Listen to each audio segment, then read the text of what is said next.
Hi, my name is Nanya, and I, as a youth educator, I am so excited about younger people having the right to disrespect the youth to vote and represent themselves. They've been so underappreciated since forever. I mean, they still technically have to be like emancipated if they want to be considered an adult with their own rights, and that term emancipation is just so offensive towards their humanity as an individual, and that's what they are. Young people are their own individual people, and they need to vote for themselves and be able to participate. And I even encourage younger ages, like 15, 14. They have a voice, and they should learn how to use it. My name is Kit Berry, and I'm from Brattleboro. This whole issue right now caught me off guard, but it's been proven as of about 14 years ago, the human brain does not mature until 24 to 26 years old.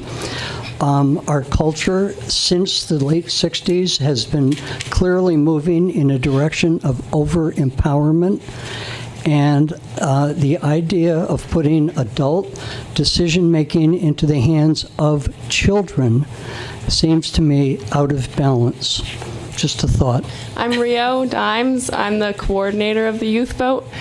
And if the human brain doesn't fully develop until the age of 24 or 25, then why are people already voting at the age of 18?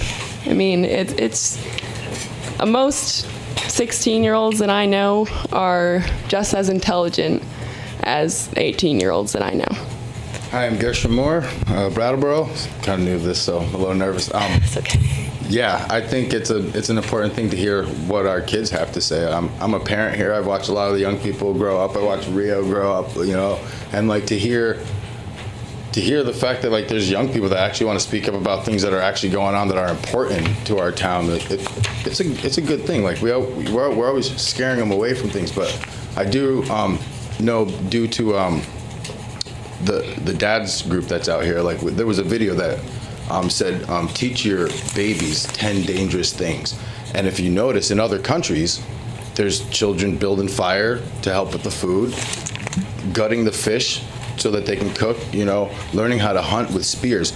4-year-olds, 2-year-olds. Why not have our teenagers come and voice, what they? I mean, we just had a 14-year-old run for,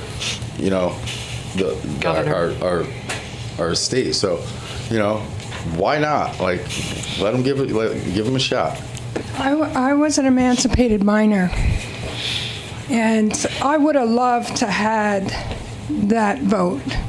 What I saw in my elders was drug addiction, alcoholism. I was still clean from all that at 14, so I had more of a brain than some of my elders. And in today's society, I think we might let them vote early before their brains are too damaged. How's that? Nick Nickerson, Brattleboro. When this first came up, I immediately got up several meetings ago to voice my displeasure because I found it obnoxious that self-sustaining people would have taxes passed on them by non-self-sustaining people.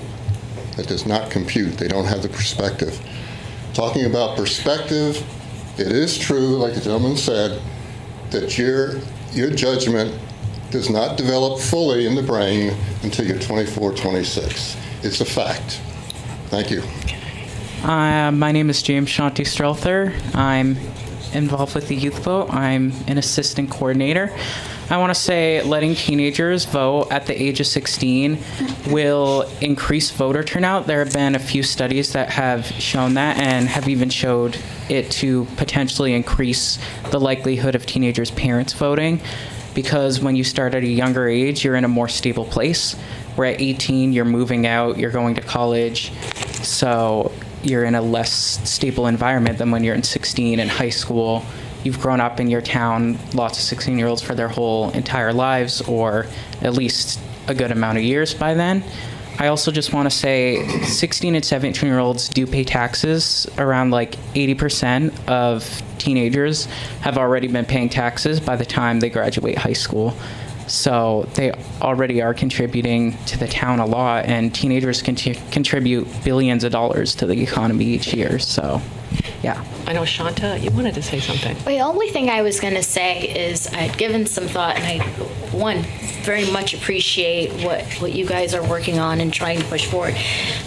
For years, I've been also troubled by the lack of civics education and classes, and so what I'm hoping, as you all are moving this effort forward, is to also, and I'm sure you probably already did, so I'm not talking down to you, maybe giving some consideration and thought around civics education that might pair with young individuals understanding their right to vote. I mean, I actually think adults could benefit off of a return to civics class as well, and the understanding around local government and state and federal. So that's a thought as well, is if for some reason you don't make it fully to where you want to go with this, think about some other ways to approach this and ways to get your peers involved. And thank you for your efforts to try to do that. So I know that a lot of people that I have talked to actually said, a lot of 16, 17-year-olds that I've talked to actually said that if they heard that they could vote, they would try to educate themselves on the process and on current politics and actually go out and vote. I know that actually a lot of adults don't really educate themselves on current politics currently, and if people are started at a young age, then they get involved with politics earlier on, and the habit of voting is embedded earlier on, and they vote for their whole lives. A lot of people say that youth don't know anything about politics, and they're not going to try to know, but that's not true, and from what I've seen, youth now are getting way more involved than before this millennium, and I think that's amazing, and I think that we deserve to vote. Also, when I was collecting signatures at the primary elections, a lady came up to me who was just about to go in and vote, and she said, "I don't know who half the people on this ballot are." And I just found that really sad, and I think that if people are started at a younger age, then they will learn more about politics and try to get more involved and try to educate themselves more throughout their lives. I work with young people, and I just want to say that what they do is really inspiring, and that they deal with grown folks' issues every day. Kids show up to school from dire circumstances every day, and so they should have rights to vote. Their voices should be heard in that way if they want to stand up and be counted. And these young people, I commend them for coming today and showing up in front of this audience. It's not an easy thing to do, but also, I mean, my work with youth tells me that we don't necessarily get smarter as we get older. I hate to say, but that's what my experience has been telling me. And so they know a lot, and I think that there's wisdom in youth. They know things that we don't know. They see things that we don't see. My 4-year-old teaches me every day. And so I hope that we can learn from these young people, and maybe we'll know who's on the ballot when we show up to vote. Dick DeGray, Brattleboro. Question for Mr. Fisher. Would you explain the whole process as it moves forward, and then what happens after the election vis-a-vis the charter? Sure. So the next step is the second public hearing, which is a week from today. The two public hearings have to be within 10 days of one another. And then it will go on to the March meeting for the vote. Depending on the vote, if it passes, then it would go to the legislature, because a charter amendment has to, the Brattleboro Charter is an act of the legislature. So That vote will then go up to Legislative Council and the legislature to be voted upon there, and then if passed there, it would become part of our town charter and an act of the state of Vermont. I'm loud enough so I don't have to stand. They're not bound to accept the outcome of the election, are they? That's correct. The legislature will make its own determination with regard to making the law, which is that amendment. Thank you. I've been continually disappointed in legislative representatives not being cooperative with community leaders and what we want our issues to become reality, to be realized and to be heard and respected. I think that even Bernie Sanders isn't progressive enough and hasn't listened to progressive voices in the community to make the changes. I think he's playing to a political game that he's losing by, and we need more progressive leaders. And I'm so thankful for the youth leaders that are going to be the future and that they're doing the work now. Thank you so much. John Clements, Brattleboro. I have one question, is how many other communities allow this? Do you know? There are actually 2 towns in Maryland that have local voting at age 16. And I believe in Oakland, California, 16-year-olds are allowed on the school board, and there's a group of youth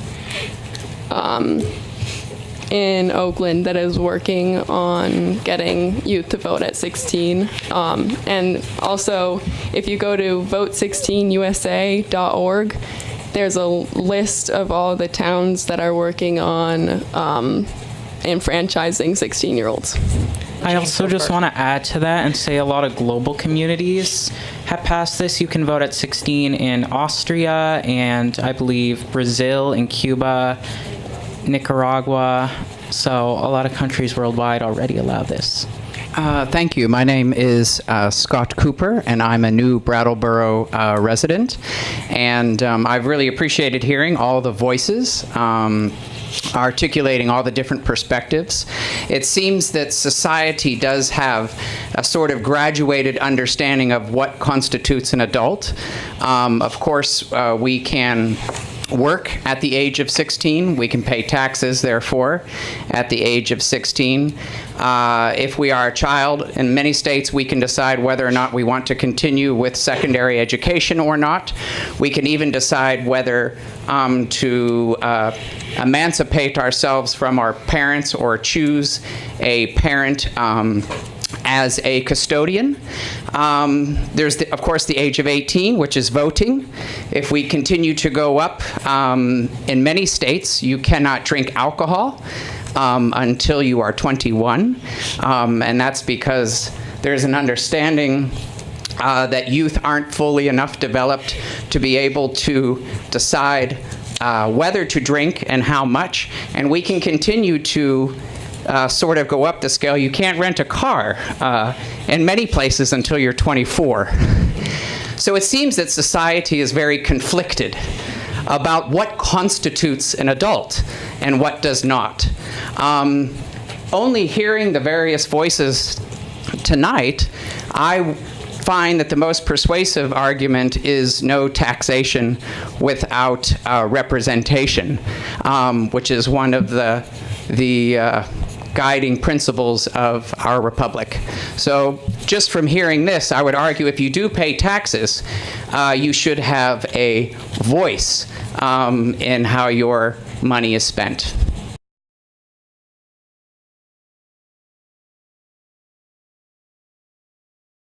Hi, my name's Rio. I am the coordinator for the Youth Vote.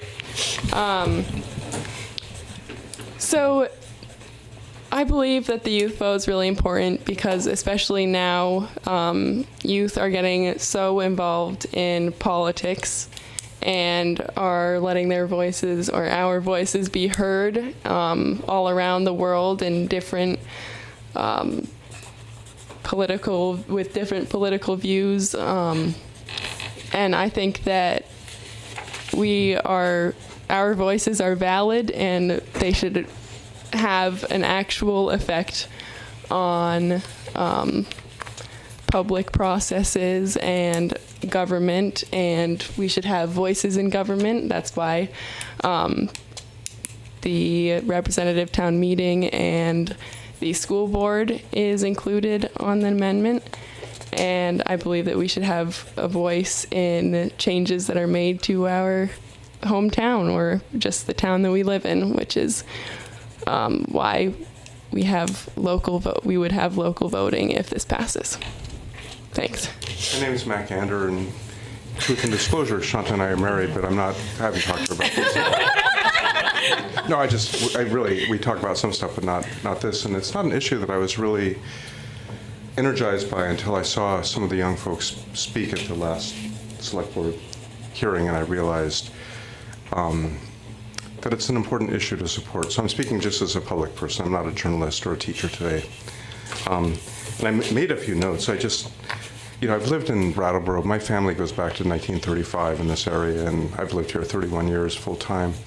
And I raised two daughters who certainly could have voted at the age of 16. And I know this is just a matter of public record, but I wanted to respond to the letter that came out in the Reformer, which called people to come out to speak on behalf of this. And the place I would start is that if you can't imagine that the students who've spoken in front of this panel are not qualified to vote, then who is? Who is? We can all say what we want about the 9/11 elections or the 11/9 elections, and who's qualified to vote. And I have a friend that thinks we should be a monarchy, but which is cleaner. But I'm not saying anything about our electoral system. I'm just talking about the energy behind this idea. And what I think about a lot, because I've been in education for most of my life, and is the gradations in adulthood between 16 and 24. You can drive a car at 16, but you can't rent one till you're 24, which is how smart insurance companies are, because they know that the executive system of the brain doesn't fully develop until then. But we let young people drive. We put them through a process to get there. And I've wondered about whether or not this may be a way to think about how do we educate our young people about civic engagement. I don't imagine any way that we wouldn't want to promote civic engagement. And I also know that you guys, I got food on the stove. We all want to go home. I don't want to prolong it, but we have this very strange relationship with adulthood. At 16 you can drive, at 18 you can vote, at 21 you can drink, at 24 you can rent a car. You can get a gun and shoot at 16, which is fine if you've gone through hunter's training. And I wonder whether this is a way to, and this is not my own idea, this is something I've gotten from other friends, if this could also be a way to promote real civics education, real education, that would help people understand what the stakes are, what the Constitution is. I dare say no one in this room, well, no, that's not true, because you guys do, but who knows what the 7th Amendment in the Bill of Rights is? It's kind of like, how well do we know the basic founding of our country? I think that this could be a way to really make something happen in Brattleboro.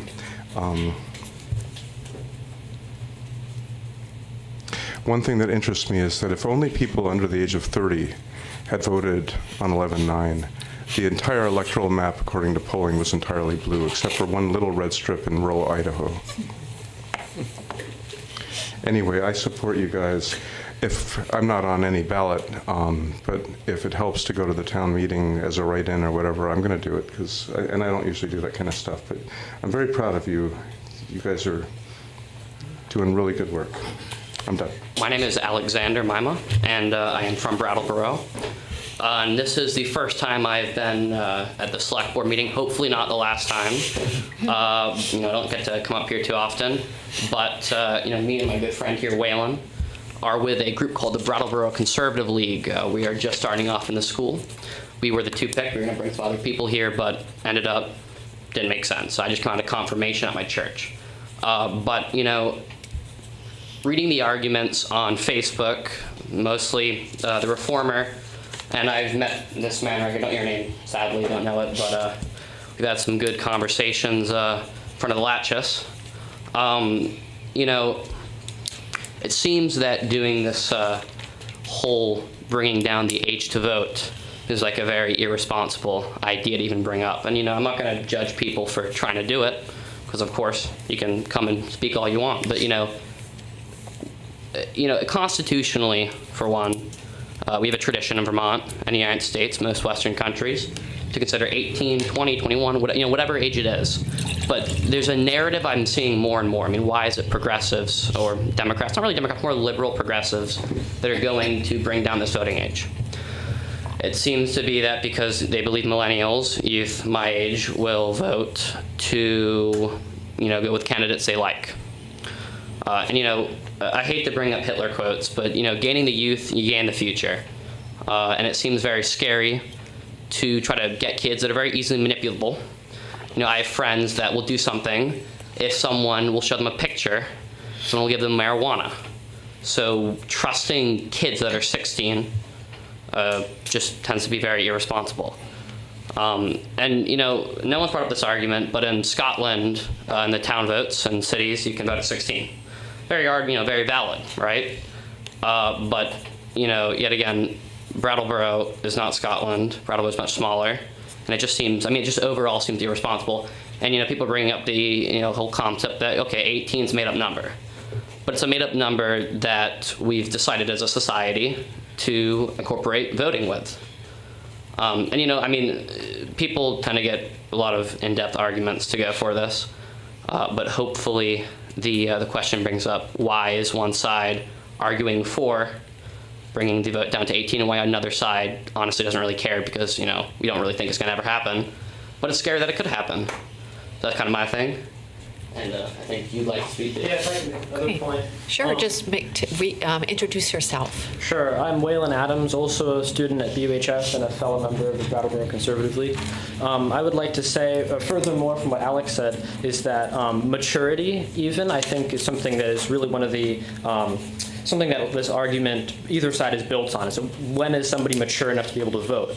And even if somebody 16 years of age is mature and they're able to vote, is that I think another element that isn't being discussed is life experience, and that being old enough to be able to see the cause and effect of decisions that you can have. And I absolutely think that youth should be able to participate in politics. That's what Alex and I are doing right now.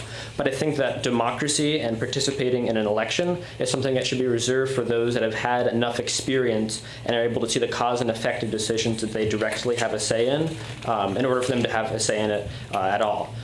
So I think that maturity, of course, is something to be valued, that is kind of free from the limitations of age, but I think experience, which is more tied with age, is something that should be thought of as well. I appreciate you guys coming out and speaking your opinions. In response to saying that it's a polarized issue and that more liberals are in support of the youth vote, I think that may be true, but I think that that's just a coincidence. I really am not trying to make this a polarized issue. I want all youth, all 16-year-olds and 17-year-olds to go out and vote no matter what they believe. And in response to people being, or 16-year-olds being very easily influenced, I think that goes just as easily for adults, and and especially 18-year-olds, because actually when I was at the polls collecting signatures, a woman came up to me and asked me who she should vote for, and I don't want to make decisions for people that way, and I didn't even tell her anyone, and I don't think, and I didn't even prompt her asking me. She just straight out asked me and wanted to be influenced. And then finally, in response to the life experience issue, 16-year-olds have basically equal amounts of life experience as 18-year-olds. At 18, you've probably just graduated high school or are still in high school. at 16, you're also just in high school, possibly graduated if you got your GED or are emancipated. You can have just as much life experience if you do get emancipated. But yeah, at 18, you're basically at the same maturity level as when you're 16, in my opinion. I'm Spoon Agave. I'm a citizen here in Brattleboro. I was not enamored by the prospect of 16-year-olds voting for a long time. And very slowly, I kind of slid the other way. And my reasons are, I might say I was not enamored for the same reasons we're hearing here, is that is a 16-year-old mature enough to vote? But my first question was, what did I mean by mature? And I couldn't quite put my finger on that. And so I started thinking, well, maybe it really isn't a question of maturity, but a question of education and preparation. And that kind of segues into one of the things that we all see here is the ever-growing difficulty in being able to bring citizens into civic life. It's very difficult to get candidates, to get, let alone people to fill the boards. That is not an accident. That is the result of 50 years or 100 years, I don't know how long, of an ever devolving and diminishing and disappearing study of communities and civics and democracy and all of the relevant things that a person needs to know to live in and participate and understand their country. And this has so diminished and so disappeared that now we look around us and we find, and there are studies, Stanford School of Public Education, or Stanford School of Education, studying young people and finding a despairing number that cannot tell fake news from real news. And all of these things point to a severe lack of education going on in our schools. So, one thing, if 16-year-olds can vote, maybe there would be, it's a maybe. It would help if the board here gave the school board a little nudge too. But maybe the schools would respond and begin to rebuild their education in social studies, democracy, community, history, etc., so that young people can understand. Also, when I thought about maturity, I thought about how, in fact, I observe so many of the people now in this country voting and how they vote and what they vote for. And I found myself saying that the probability is that the kids that do vote are the ones that are interested, have been thinking and talking, and will probably make a better vote than most of the supposed mature people in this country. Another thing I found is that, in fact, when you look at the sheer numbers of young people between 60 that would be eligible in this category, it isn't all that many. It isn't like approving this would end up creating some kind of cataclysmic change in this town. It may or may not have a slight effect on the voting. Maybe somebody would be elected that might not have, just because of the youth vote, youth being that part under 18. But I don't see that as a threat. I don't see that as a significant concern.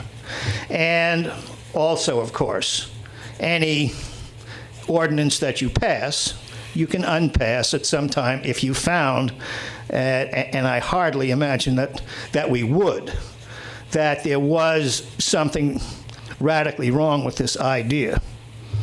So in the final analysis, I support I support the youth vote, and period. Now, the two interesting arguments, one that you made about this was, I think, going to prove to myself at least that you're saying that democracy to a certain degree has failed, or whatever you said about whatever, and because of that, we should get young people to vote. But that doesn't make any sense. That's saying that because democracy has failed, let's get a bunch of youth that we can make progressives, then vote, making it a progressive, whatever country you ideal. And yet again, that's the exact argument I made. And then second of all, you brought up the schools and the lack of, I agree, there's a lack of understanding of civics in the schools. And there's a lack of science and math. And in our schools, our social studies department, I'd argue is probably too big. What builds an economy, which, building an economy, I think everyone here could, knows, it makes people happier. I mean, it's what Brattleboro needs. I think that's an argument that everyone's been making. Social studies does not build an economy.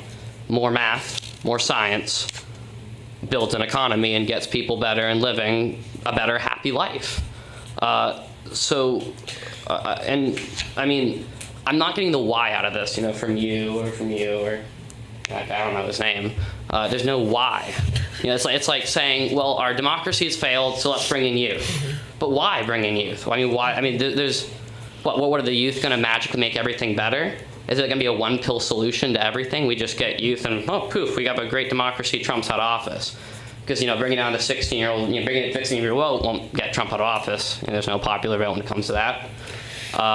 So I'm still confused on the fact that bringing down the vote to 16 makes the town better. It just brings millennials, and we're not millennials anyway, but I think I saw that 22 or 26% of us even know what the difference between a Republican and a Democrat even is, while the rest are, doing vape pens and whatever they're doing, skateboarding down the street. So, I'm still not getting the why out of this. I'm just kind of getting, democracy's failed. I was against this. And let's bring in young people. But, still it kind of brings in that the young people that are going to vote progressive. So we just make a beautiful progressive paradise in Brattleboro. But I mean, it's great for someone that wants to have that. But I mean, I'm still not getting the good old response they used to call it. So that's something. And this is a very nice room. I just have to put forth. The points that the youth have been making, pro and con this, make me feel as inadequate as I believe adults are to be saying anything about youth. I think I've told you this in front of the latches. My name is Mark, by the way. Good to meet you again, too. That the level of analytical prowess and political maturity shown by the detractors here is Exhibit A, in my mind, for how, I mean, I've been helping this campaign on and off for months now, and I had a lot of conversations with adults out on the street and outside here, none of which was more sophisticated than the discussions I have with youth here, heard from youth just now, today at this hearing and last week. My general support comes from, I've worked with youth for a long time, sometimes on political stuff, but mostly through theater, where they're exploring bullying and conflict resolution in schools, and a lot of stuff about school administration and the policies and support programs they do, what works, what doesn't. And there's a huge gulf, and this is over the course of a couple decades, and there's a massive gulf between the policies coming down from the administration and school boards and the knowledge the youth have about what is working and what is not. Working with youth in this town, there's like these crisis moments where the school board has suddenly eliminated the most effective program in the entire system because they're focused on numbers, right? And they're not hearing from the youth. And so there's these big community crises. We all have to storm the school board and support the youth who are explaining to the school board, you're axing stuff that saved me, we need this, we need that. This isn't working. These bullying policies do not work. Here's what might work. Nothing. They have no voice. And so part of this proposal is to have up to 2 seats on the school boards be available for youth if they are elected by the town. And that's kind of, in my mind, as just personally, one of the more important parts of this. I know, I've worked with, like I said, I've worked with youth for decades, and I would cede my vote to almost all of them. And they're not all from one political spectrum. They're all in an environment that, because it is a forced environment, we say, oh, well, they're separated from real life. There's some real life happening inside those walls. There's a real life that adults get to walk away from because we have a choice of where we are. And we don't have to be inside a building dealing with everything against our will. All the social issues, and it all happens in the school. I've seen it reflected. I've been taught for decades. I have an instinct to just kind of defer to youth if they have something to say about something. And I'm a pretty political guy, you know. I just really support the heart of the youth vote is that youth are citizens being heavily affected by all of this town's policies, especially the school's policies. If they have a job or are driving, they are paying tax. Everybody's paying taxes, by the way. There's sales tax, there's gas tax, you know. It's not about just filing a form once a year. And it's taxation without representation, and that's just a raw deal. So I just on every level, I support this, especially looking forward to these two and their friends being able to vote and have debates on the issues in this town, which I think would rather blow away the ones I've been watching on TV, with respect. Hello, everybody. I'm Kurt Dimes. I live in Brattleboro. I work with Rio and Mark on the youth vote. And I am not concerned about the youth vote bringing in any particular part of the political spectrum of people. Young Mr. Adams and young Mr. Mima are concerned that the youth vote will bring in a progressive avalanche, but it can only bring in the people who represent the population in general, just like their parents. So if Brattleboro is mostly progressive, then I suppose the new voters will be mostly progressive. But it's not going to be slanted any more than Brattleboro is already slanted. Our surveys that we did at the high school show that the youth vote is actually a uniquely nonpartisan measure. Men and women support it equally. Republicans, Democrats support it equally. There's no way to predict by somebody's age whether he or she supports it. It's just even. So it's a very fair thing, and to have young people vote in Brattleboro is going to enliven our democracy, I believe, not just because we need more people, but because we need new people who have been, in a way, disenfranchised by being in high school, for instance. Being in high school takes people out of the general circulation of the society.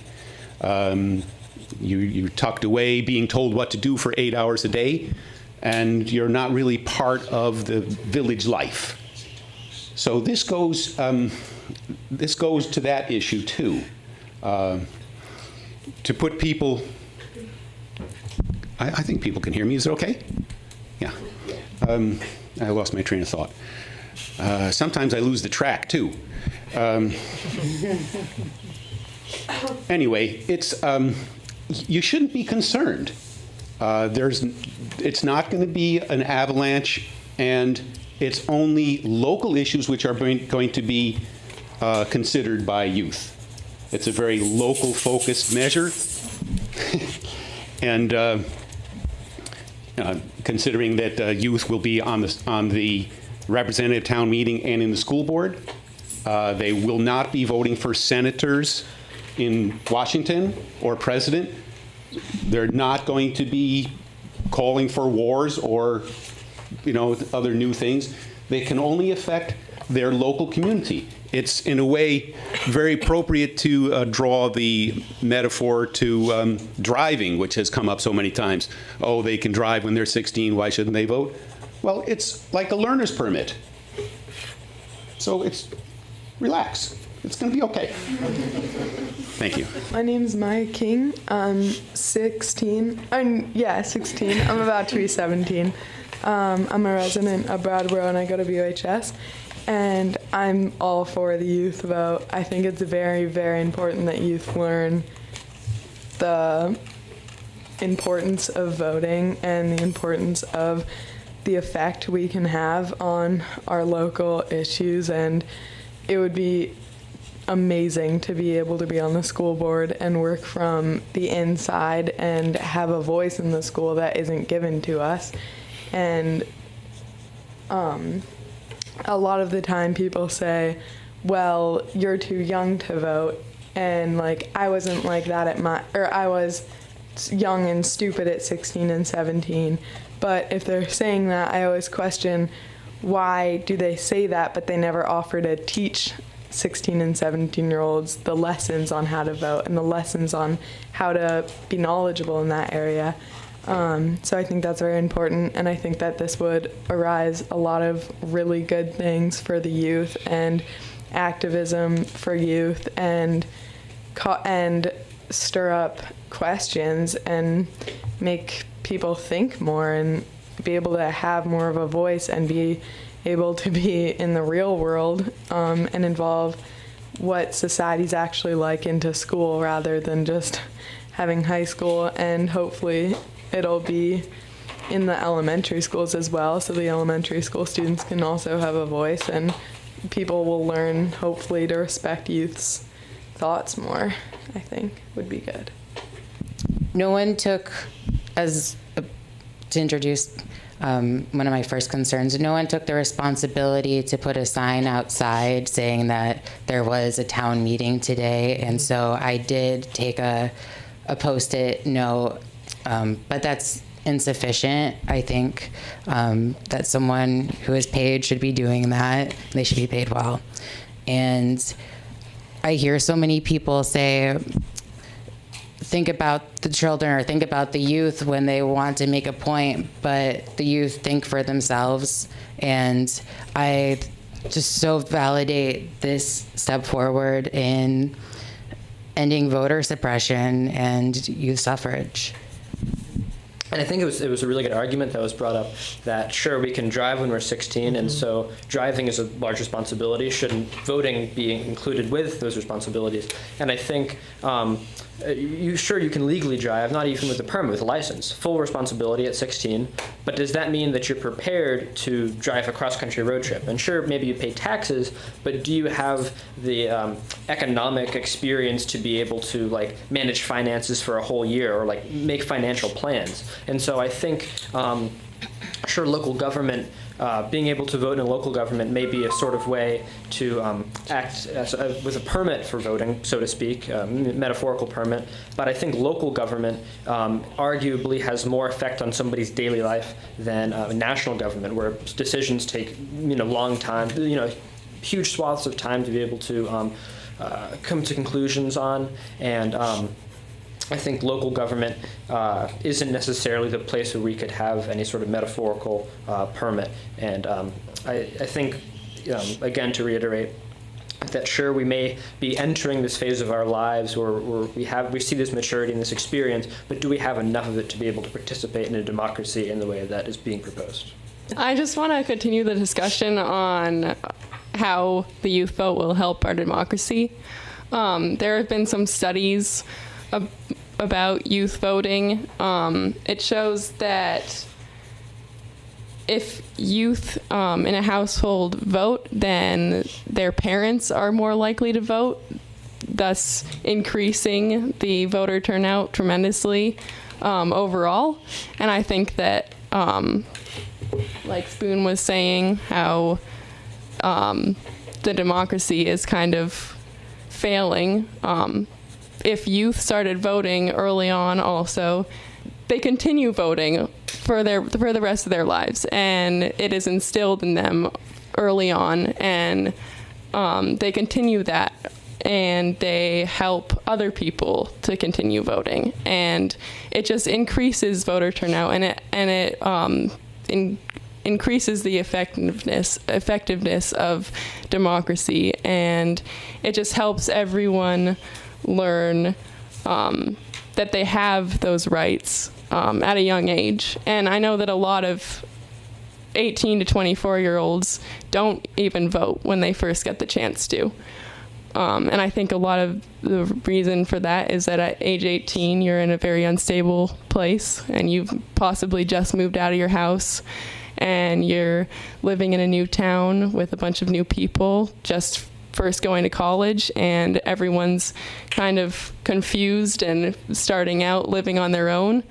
But at age 16, you've been in the town that you are in for a long time, and you feel familiar and you feel comfortable to go out and actually make decisions about a place that you know. And I think that if people start at 16, then it just continues that, and it helps people have that power for the rest of their lives. I'm still Kurt.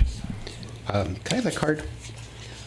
Young Mr. Mima was concerned that he hadn't heard a good answer to his question of why, and this card has a few main points. First, has not been emphasized enough that it's unfair to tax people without giving them representation.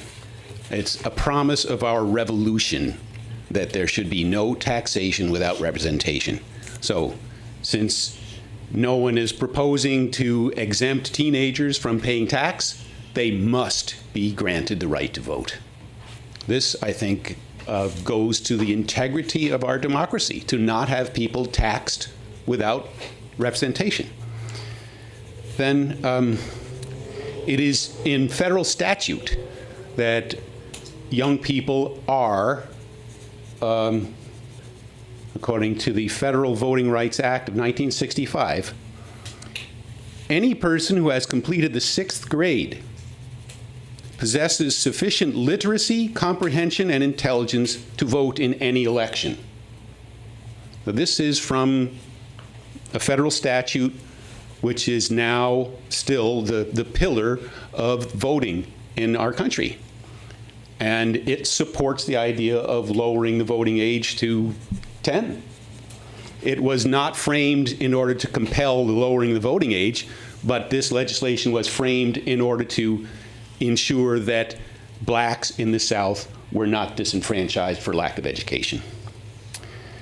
And then I don't think, again, that we need to say the rest. So it's all been said, I think. And thank you for listening. I'm just going to say, when I think of age, I once thought of wisdom, but age does not equal wisdom. There are young fools and old fools. I know a lot of old fools. My own story, by the age of 18, I'd been paying taxes since I was 13 years old.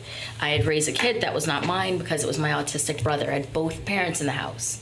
But I raised him, so I know about parenting, and it wasn't even my kid. I was responsible for a lot of things. I had held down all sorts of different jobs. I knew how to negotiate and go after what I wanted by the age of 18 years old. I certainly have had a lot of enlightening conversations with young people. I know a lot of young people, and one of the things I think about when it comes to the state of Vermont and Brattleboro is not apart from this. We do have an aging population, and that's the truth. I keep asking a question about our succession planning. We have none. We need to get one. And I've been thinking for years in terms of, well, how do we include young people in meaningful ways? This could be an opportunity for that. I want to echo also civics classes wouldn't just be for the young people. I know a lot of older people who could benefit from the civics classes. Also, you know, just as a country, we've always had a discomfort with the concept of a teenager. There was one historian who suggested that high school was an invention because we didn't know what to do with people that age anymore, and social attitudes started to shift. 10-year-olds, 12-year-olds used to go to dance halls at the beginning of the 20th century. That's not really so long ago. So I really hope, and don't lose hope if somehow, again, this doesn't make it. I hope we see you guys here again for all sorts of things. And thank you again. I like the idea. It's great to hear you say you're open to youth coming here and voices, and I of course believe you. Any interaction I've had with you, you've been very supportive of youth. But there would be a difference if the youth who are coming here to speak on issues had the power to remove you if you didn't listen to them, and you know, and had a say, and to who was sitting there, being open to listening to them. It would make a difference, as I suppose it just should. I guess it's just the fact of having any political office, volunteer or not, where you're listening to the citizenry. And I believe that you as people value voices differently. But even for everybody else in the room is going to value things differently when a voter is speaking. You know, there come issues, and again, the school board is what I've seen played out, where youth perspective can be significantly different. And so, yeah, they could come here and express that to you. They could express it to other people. It's just the more voting power they have, the more real that is. It wasn't be like, now we're going to put down the citizen microphone and bring up the youth microphone. There's going to be nothing even like that, you know. It'll just make a big difference. I hope they keep coming out too. I should be here more too, but I'm not, because I'm lazy and jaded, and we need people voting before they get too lazy and jaded. Involving youth really perks up the politics because it's a new thing, and people say, "Wow, the future! This is what we're having our meeting about." And this is the same at all the political meetings that I go to. Everybody's gray-haired, and then a young person's there, and we go, "Ooh, gotta look better now." So your influence is good and will invigorate your town. And I'm really glad to hear everyone's opinions. And yeah, thank you. Thank you.